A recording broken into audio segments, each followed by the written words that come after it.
Translation.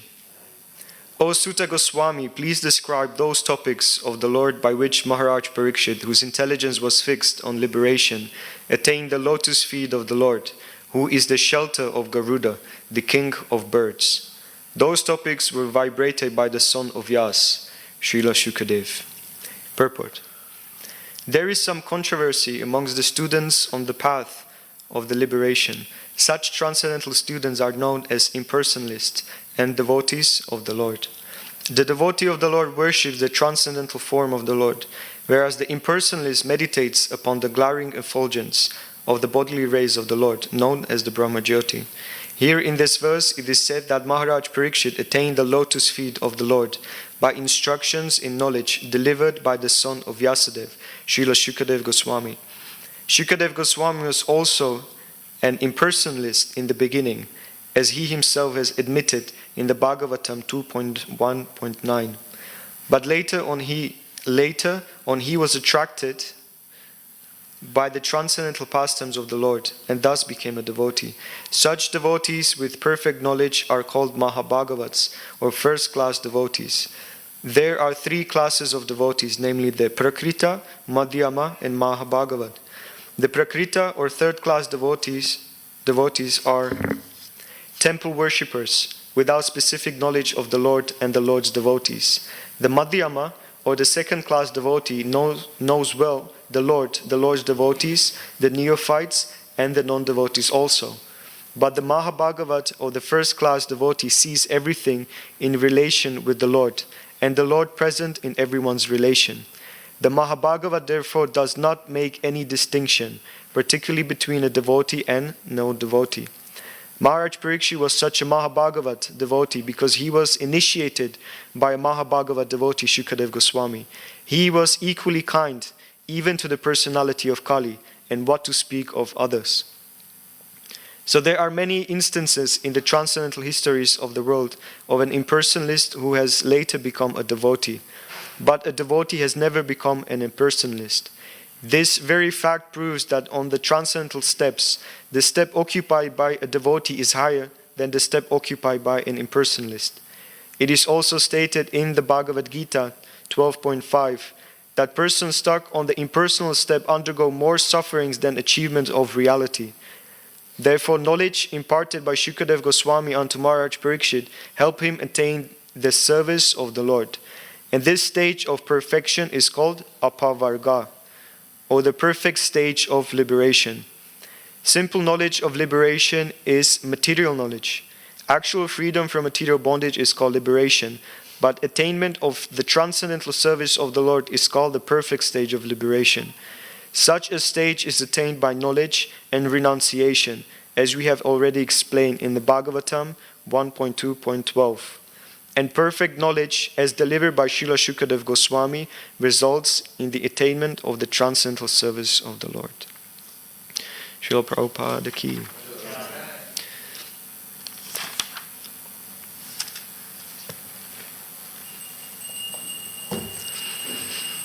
Om Jnana Timirandasya Jnananjana Shalakayam Chakshurum Militam Yena Tasmai Shri Guruve Namaha.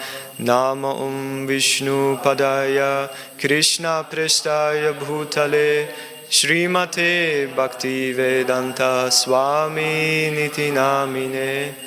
Namaste Saraswate Deve Gauravani Pracharine Nirvishesha Shunyavadi Paschaltya Deshatarine.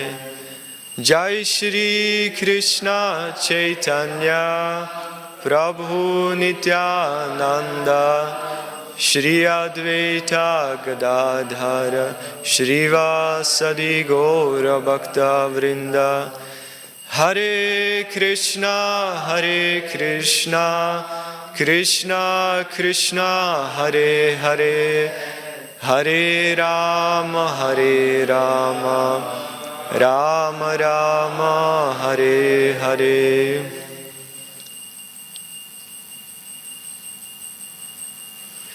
Hare Krishna. So to set up a scene,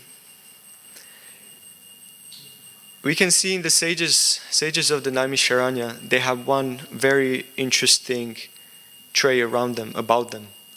This was that they had a great desire actually to help all the other living entities. But due to their attraction to the specific way of liberation or specific way of deliverance, this help for all the other living entities, they've been actually engaging in what kind of activity? Can anyone tell me? What was the activity which was performed by the sages of the Naimisharanya? Sacrifices. And how do we know that they've been performing sacrifices? What was the indication specifically connected with their body? It was spoken previously. They've been all covered in the ashes, yes. So it is said that it's very interesting because when the sages of Naimisharanya were been performing the sacrifice, it was said that I think their desire was to perform it for 1,000 years, right? And when you perform sacrifices, you also need to have a lot of paraphernalia, right? You need to have a lot of ghee, you need to have a lot of specific type of wood, you need to have different sort of offerings. So there was great kind of a logistical way that these sages of Naimisharanya, they prepared themselves for the thousands of years of doing this sacrifice. But you can see that when they approach, or when Sutta Goswami came to Naimisharanya forest, he saw a lot of, and I don't know how much exactly that, but there was one great number of sages. It was 88,000. Please correct me if I'm wrong on this one. Does anyone know what was the number of the sages in the Naimisharanya? If you do the research, in the meantime, I will continue. So these sages, they've been somehow slightly despondent. They approached Sutta Goswami with words saying that we try our best to perform these sacrifices, but as you may know, for those which have knowledge about how the sacrifices are performed, it takes a lot of, yes, you have the number? 80,000, thank you. So it was 80,000 sages in the Naimisharanya present. So all of these sages, they've been involved in performing sacrifices. And when they approach Sutta Goswami, they approach in the mood of humility. They've been saying, when you perform these sort of sacrifices, it's actually very difficult. You have to spoke the mantras perfectly, you have to have perfect timings, and all the other arrangements need to be in a perfect manner. Otherwise, the yajna will not bear fruits.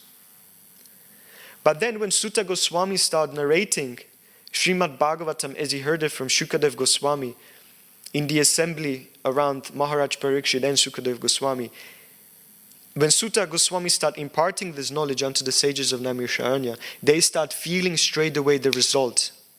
Straight away the fruits of that activity, which before was very difficult to maintain, very difficult to perform, and also very difficult to receive the results. Somehow or another, there was a great taste. Somehow or another, just by discussing the topics about the Supreme Lord, satisfaction came.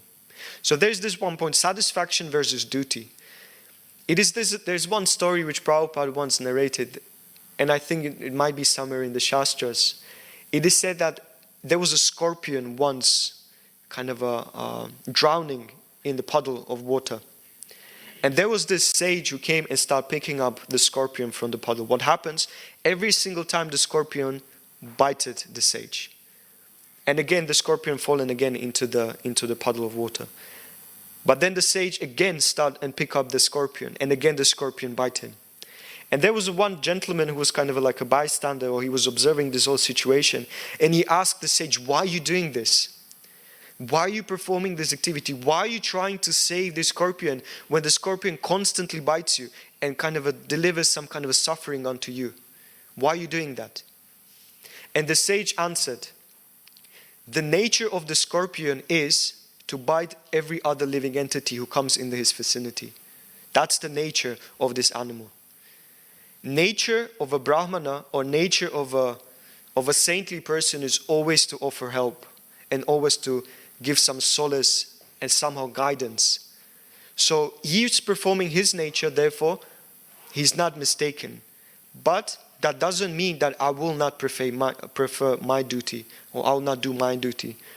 So there's one verse, very beautiful verse in the Srimad Bhagavatam 8.744. Tapyante lokatapena saddava prayasho jana paramaradhanam tadhi purushaya khilatmana. And this verse is in connection with Lord Shiva.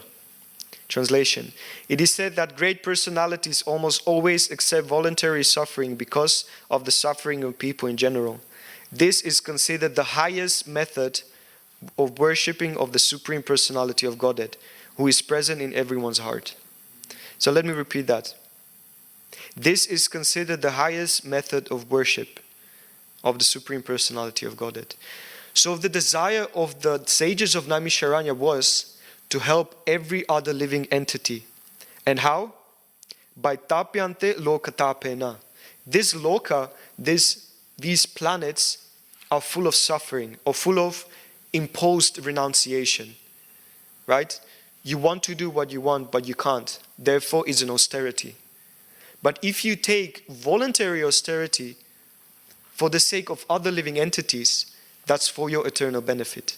So the sages of Naimisharanya had this desire that they took thousands of years of voluntarily suffering for the benefit of other living entities.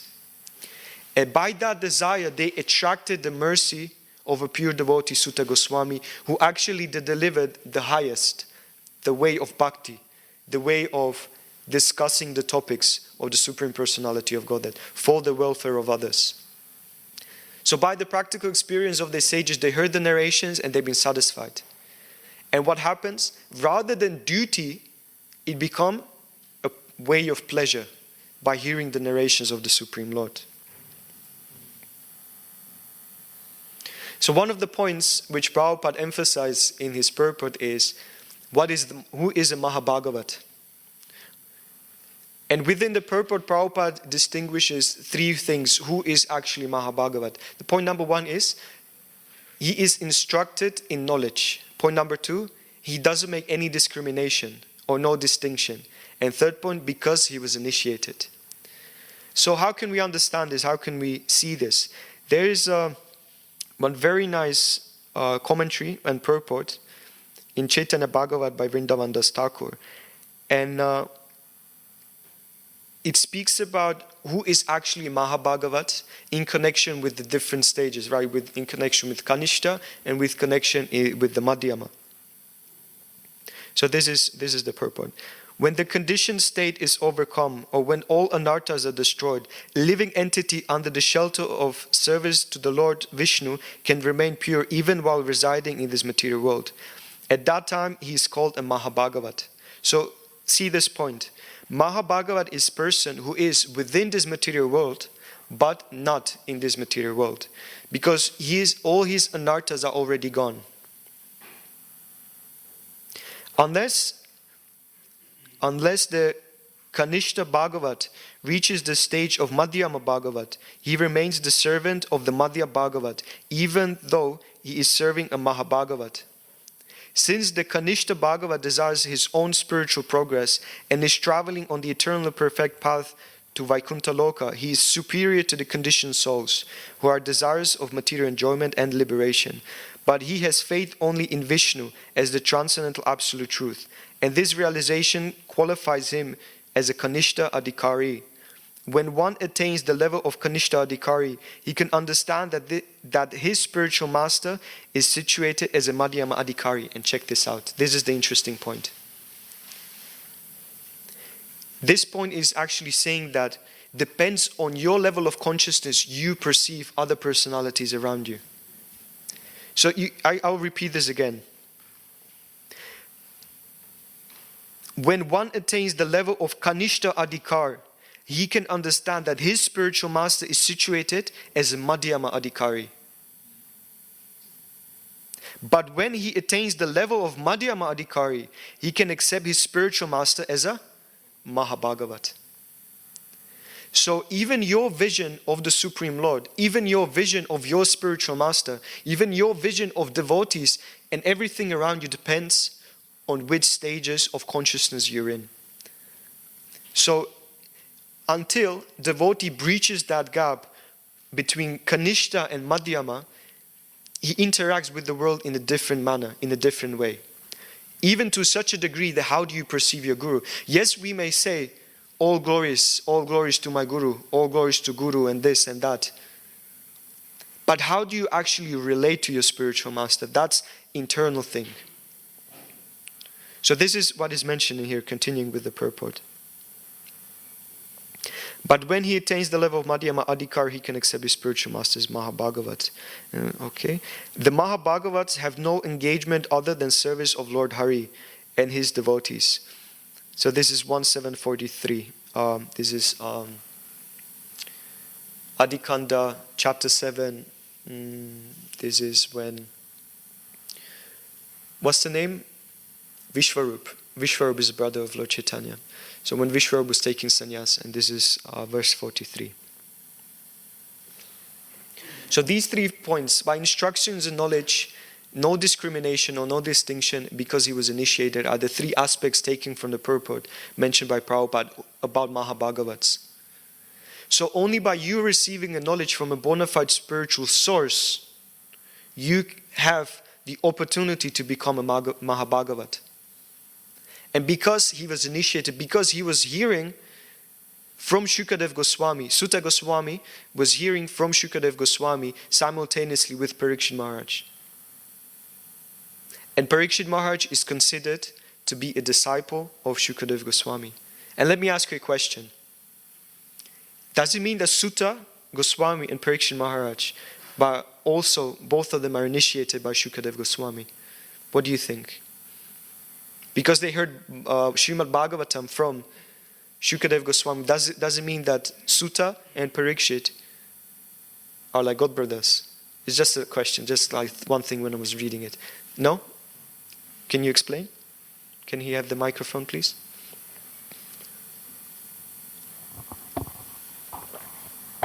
Maharsana Sutta was reciting the Bhagavatam. Maharsana Sutta. And Balaram came on the scene, Lord Balaram came. Is it on? Is the mic on? Okay, no. And Lord Balaram came on the scene in Namashranya. Everyone stood up except Ramana Sutta. He didn't stand up. Lord Balaram killed him with a kusha grass. And the sages were disturbed that we gave him a long life to recite Bhagavatam. Lord Balaram gave that blessing of long life to Sutta Goswami. So you were saying that, let's say, Balaram is the spiritual master of Sutta Goswami. That was my point. Yeah, in that sense, Balaram was the master of everyone. Okay. But in this case, that's what happened. He gave the long life to Sutta Goswami. Okay. I needed to clarify this point. I didn't know myself. So thank you for that. Yeah. So that's clear, right? 1 point, Mahabhagavat, covered. So as we've been speaking, there's different visions according to the advancement.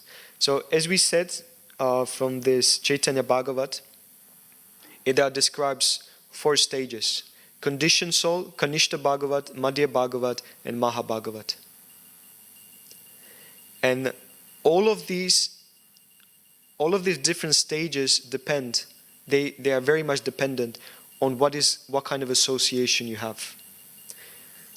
Kanishta Adhikari can be only uplifted if he has association of Madhya Bhagavats and Mahabhagavats. So there is one very, very nice verse. Satam prasanga mama virya samvido bhavanti hrit Krishna rasayana katha tajo sandasva apavarga vartmani shraddha ratir bhaktir anukramishyati. This is Kapila speaking to Madhudeva Huti, 3:25-25.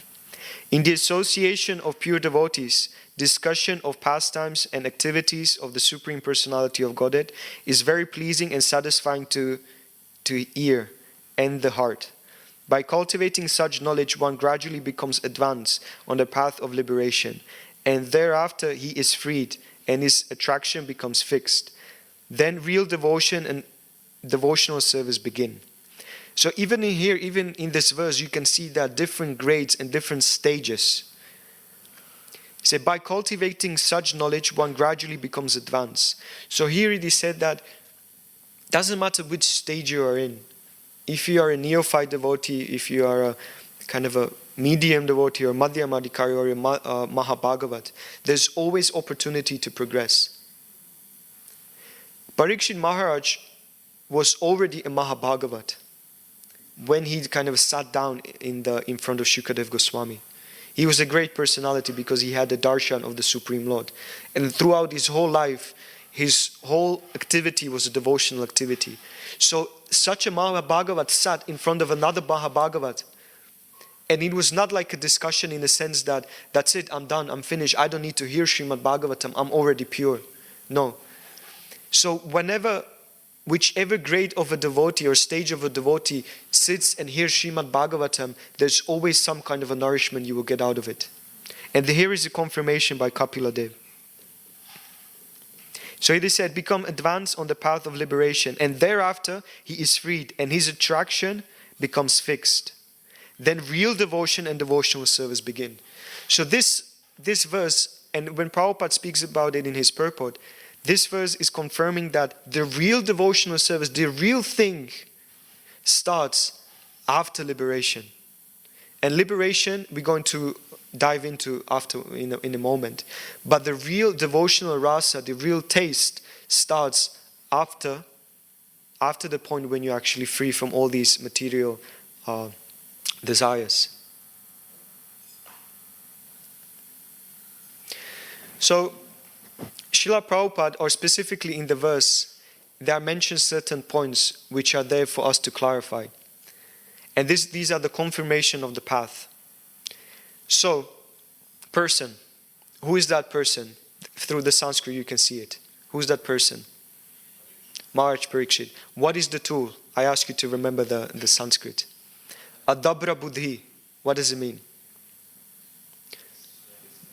Yes. Dabra means kind of flickery on things, and adabra means fixed, and buddhi means intelligence. So with the tool of fixed intelligence, Shukadev Goswami attained the taste and pure liberation. Who is the Guru? Jnanena Vayasaki, which is another name for son of Vyas, which is Shukadev Goswami. So this is interesting. Jnanena Vayasaki Shabditena. Vayasaki, the son of Vyas, Shabditena, vibrated the Jnanena, the knowledge. So Shukadev Goswami vibrated the knowledge. And then, if you look in the Bhagavad Gita and in the Bhagavatam, what Krishna is actually doing is that he's using his devotees as a confirmation and clarification for the message which should be imparted. So who is this? Khaga Indra. Garuda, yes. Khaga means the birds and Indra means a king. So sometimes, for instance, we not necessarily understand certain topics from the, Shastras. But what do we do? What do we say? He said, this is what Prabhupada did. This is what Prabhupada said. This is what Prabhupada emphasized. Right? This is what my spiritual master said. Or even you go, this is what my authority has said. So that position of an authority is a clarification for us to accept the message.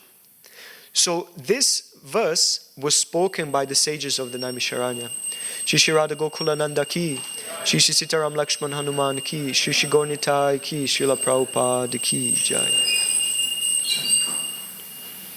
So the fifth aspect was the knowledge of observation about the glories of Maharaj Parikshit, Shukadev Goswami, and also speaking the glories of Sutta Goswami. So the fifth element, the fifth confirmation are those bhaktas, those sages of Naimisharanya present there.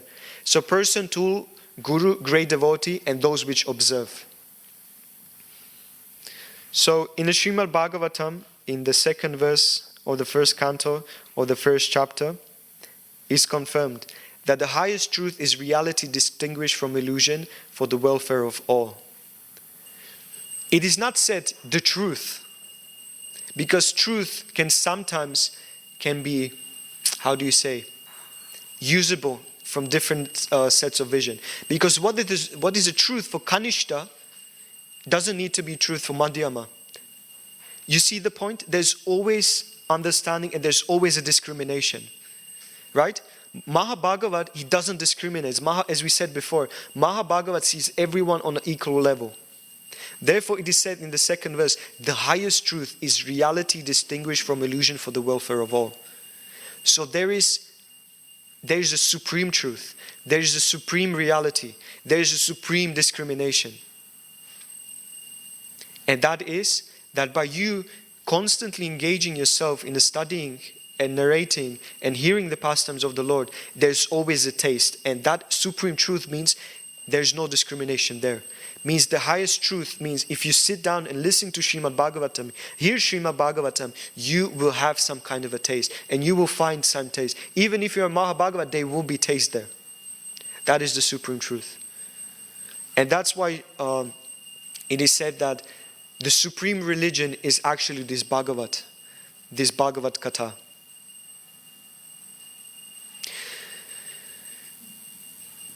So Prabhupada makes the reference to the Bhagavad Gita 12.5. And in this specific verse is very interesting. This verse is basically saying that how these impersonalists are actually going through a lot of struggle within their spiritual life.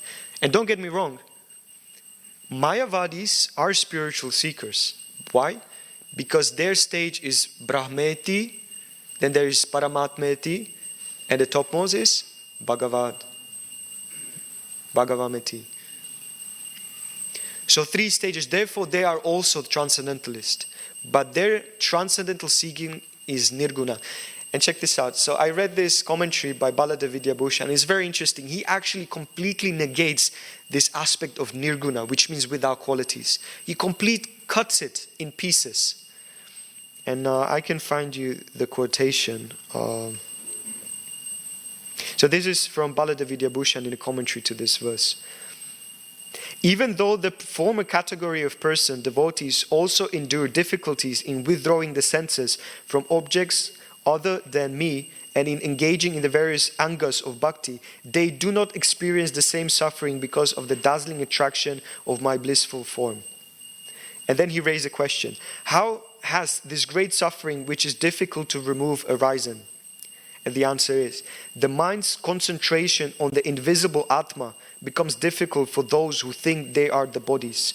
The living entities residing in bodies have been thinking they are the bodies for a long period of time. How can they suddenly cultivate thoughts of being a small conscious particle, a concept which they have until now completely rejected?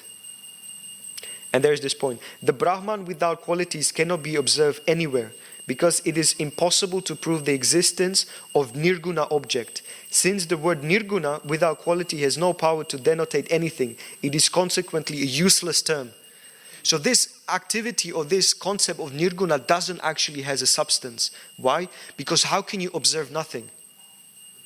Because you need to understand you are the observer, right? And then you have a point of observation. So how can you observe something with your qualities, with your mind, with your intelligence, with your vision, which is measurable, which has certain qualities, has certain stages? How can you observe something which doesn't exist according to the Mayavad philosophy? You can't. It's not possible. Therefore, Balada Vidyabhushan in simple statement just cuts this whole Mayavad philosophy. And why is it easier for devotees to practice devotional service? Because their practice is on the stage of saguna, which means with qualities. Like look at the Krishna, give me some qualities of Krishna. You look at him on the altar, give me some qualities that you observe. Beautiful, yes, anything else? Loving, yes, anything else? He looks happy. All attractive. Any other qualities? Enchanting, yes, anything else? Sorry? He bends in the three places, 3 bending. Say that again? Spellbounding. Oh wow, okay. He looks a little cheeky. Okay. He's playing his flute. All of these which you just mentioned now are qualities. So imagine a devotee, what he can do.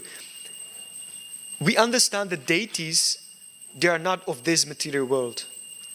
But what happens by the mercy of the Lord, the Archana Vigraha descends just so he can deliver a saguna qualities for your benefit. But those qualities are not this material saguna. Does it make sense? So this is Achinta Beda Beda Tattva concept. For us, seemingly with qualities, but on a true transcendental platform, there are no material qualities present there. So it is saguna and nirguna simultaneously. But the Mayavadis, they are poor souls. Very, very poor souls, because their process is process of so much difficulty. Their only thing they want is to focus on the nirguna, on nothing. Nirvishesha, shunya, zero, nothing is there. And that's why this path is so difficult, because they have no points of concentration.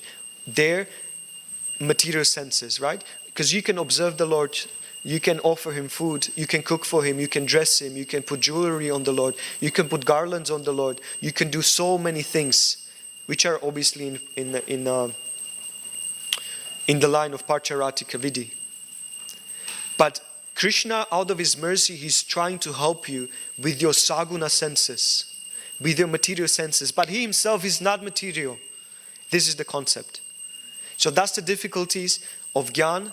And there are also some difficulties with Bhakti, because you're letting go of certain things. But it's easier because you have a saguna process. And this process involves that you can engage all your senses. Therefore, worship is easy.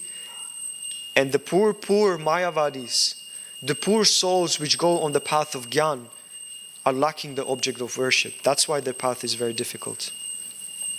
Then Prabhupada goes further and he speaks about liberation. And you listen to classes by Prabhupada, and I like this section when he says, he just, Papabha Bama, Apavarga. So there's difference between Apavarga of Mayavadis and Apavarga of devotees.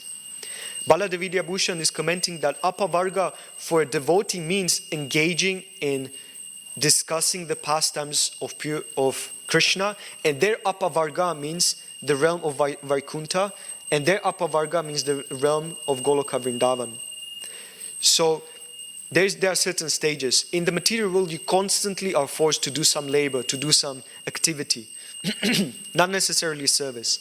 Out of that activity, because it's very difficult, Prabhupada says that there's a foam coming out of your mouth. And this foam is out of over laboring or doing too much activity to achieve something, which ultimately is actually futile. There's a lot of futility in the activities in the modern world. Why? And Prabhupada said, you build a skyscraper and you engage hundreds and thousands of people to do this. But that skyscraper is, what is it meant for? It's meant for some kind of a material achievements, and it will be finished anyway sooner or later. And we have a devotee, his name is Abhaya. Prabhupada's name was Abhaya. But Bhaya means a fear. Therefore, people with material conception of life are always afraid. Afraid of death, afraid of anything within the material world.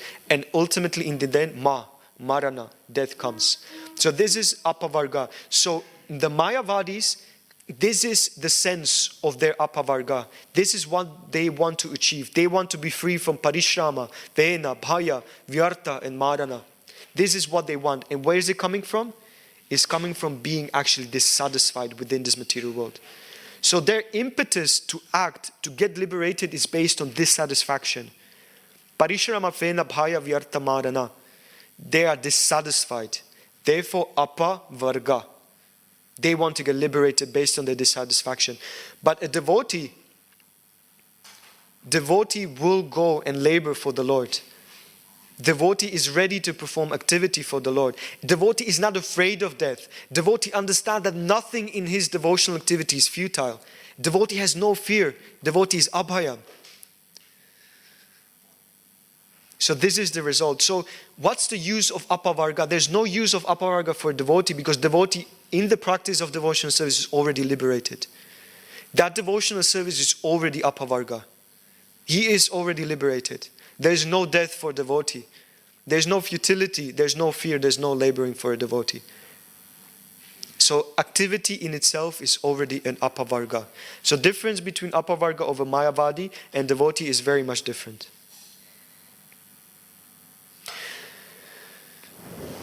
So in Srimad Bhagavatam, Prabhupada refers in this connection in verse 1 to 12. Jnana Vairagya Yuktaya. What does Yuktaya means? Yukta.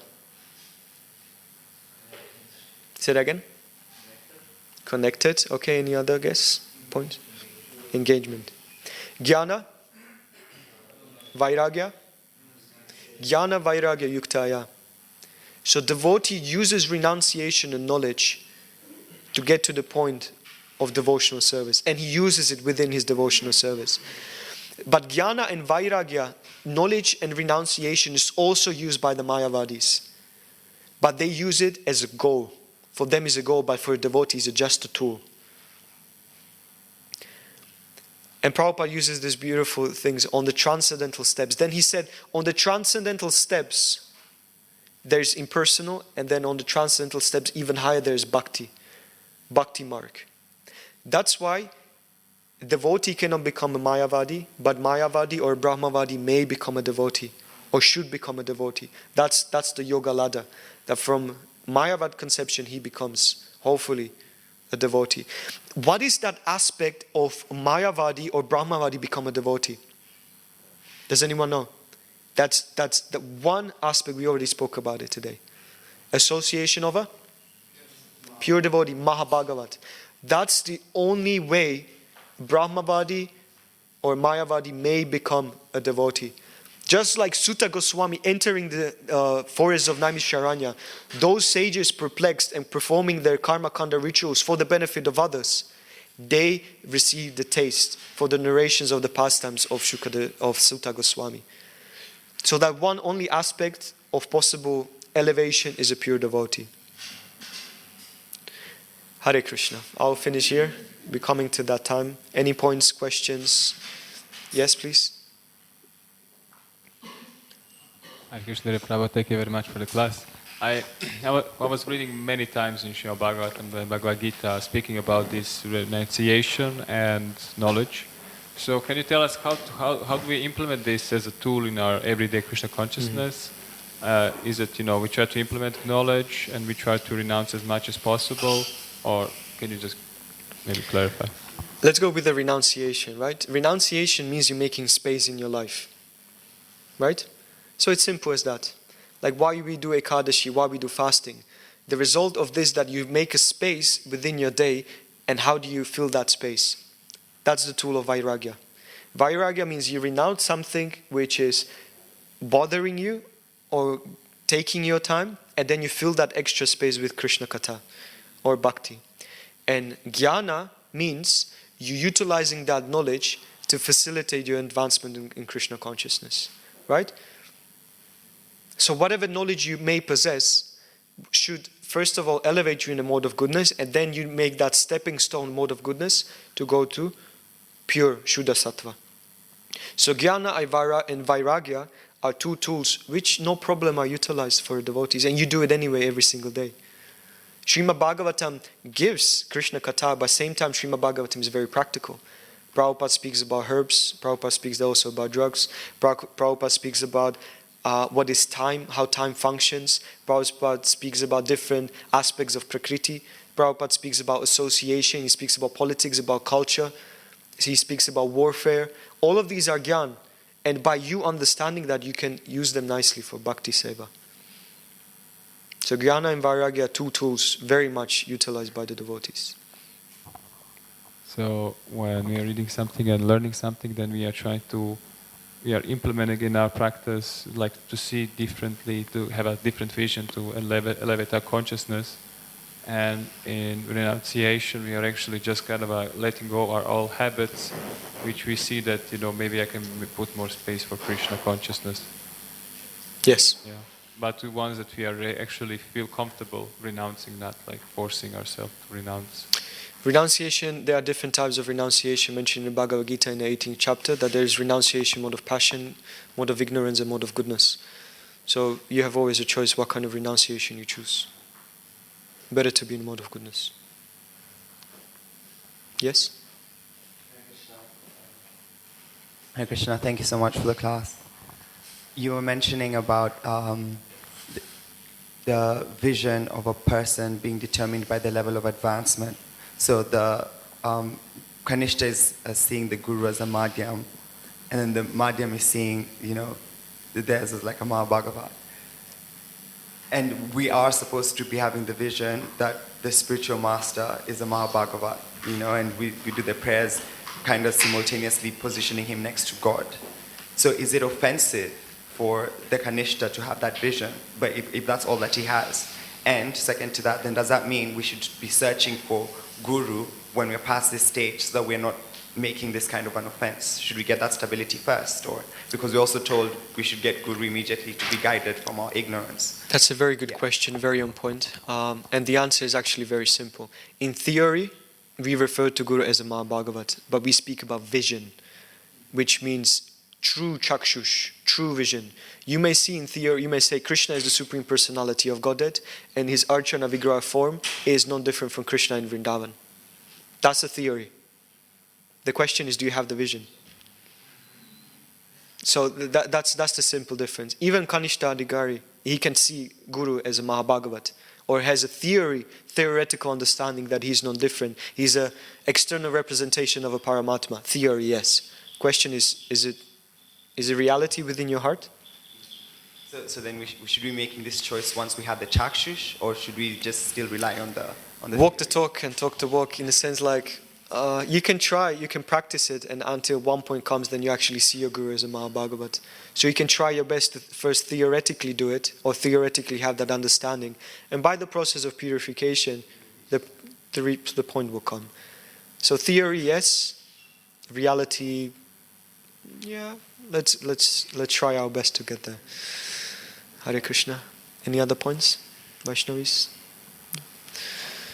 Srila Prabhupada. Oh, yeah. No.